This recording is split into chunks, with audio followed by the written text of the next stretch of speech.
দীর্ঘ ৩ মাসের চরম উত্তেজনা ও সংঘাতের পর অবশেষে ঐতিহাসিক শান্তি চুক্তিতে পৌঁছালো যুক্তরাষ্ট্র ও ইরান। আগামী শুক্রবার সুইজারল্যান্ডে আনুষ্ঠানিকভাবে স্বাক্ষরিত হবে কাঙ্ক্ষিত এই চুক্তি।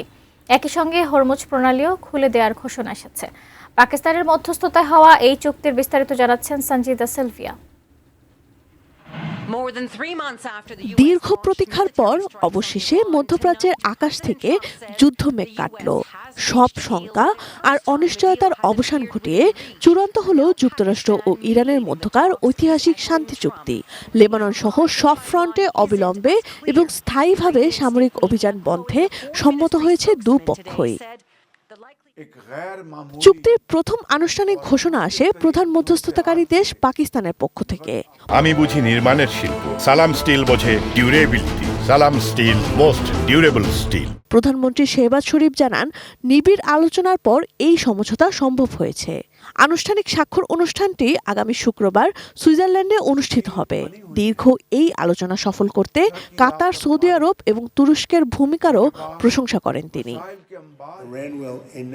পাকিস্তানের ঘোষণার পরপরই চুক্তির বিষয়টি নিশ্চিত করেন মার্কিন প্রেসিডেন্ট ডোনাল্ড ট্রাম্প। সামাজিক যোগাযোগ মাধ্যম ট্রুথ সোশ্যালে তিনি লেখেন, ইরান সরকারের সাথে চুক্তি সম্পূর্ণ হয়েছে। একই সঙ্গে হরমুজ প্রণালী টোলমুক্তভাবে খুলে দেওয়ার এবং মার্কিন নৌ অবরোধ অবিলম্বে তুলে দেওয়ার নির্দেশ দেন তিনি।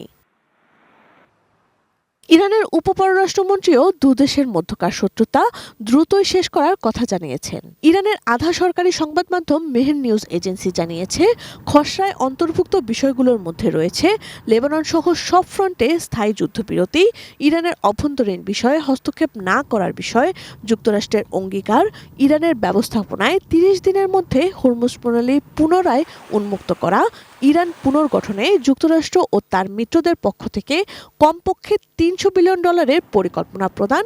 এছাড়াও ইরানের তেল ও জ্বালানি খাতের উপর আরোপিত নিষেধাজ্ঞা প্রত্যাহার এবং পারমাণবিক অস্ত্র উৎপাদন না করার বিষয়ে ইরানের প্রতিশ্রুতি থাকবে চুক্তিতে। ঐতিহাসিক এই চুক্তিকে স্বাগত জানিয়েছে চীন, কাতার, যুক্তরাজ্য ও ফ্রান্স। ব্রিটিশ প্রধানমন্ত্রী কিয়ার স্টারমার জানান, চুক্তি বাস্তবায়নে পরবর্তী কারিগরি আলোচনায় সহায়তা করতে প্রস্তুত তারা। এই চুক্তির ফলে দীর্ঘ ৩ মাস পর উন্মুক্ত হচ্ছে বিশ্ব বাণিজ্যের অন্যতম লাইফলাইন হরমুজ প্রণালী। আর এ খবরে সোমবার বিশ্ববাজারে তেলের দাম কমে গেছে। ব্রেন্ট ক্রুডের দাম ব্যারেল প্রতি $৩.৫৮ বা ৪.১০% কমেছে। সুইজারল্যান্ডে মূল চুক্তি স্বাক্ষরের আগে চলতি সপ্তাহেই দোহায় বসবে কারিগরি বিষয়ের প্রস্তুতিমূলক বৈঠক। Sanjida Sylvia, desk report, ATN news.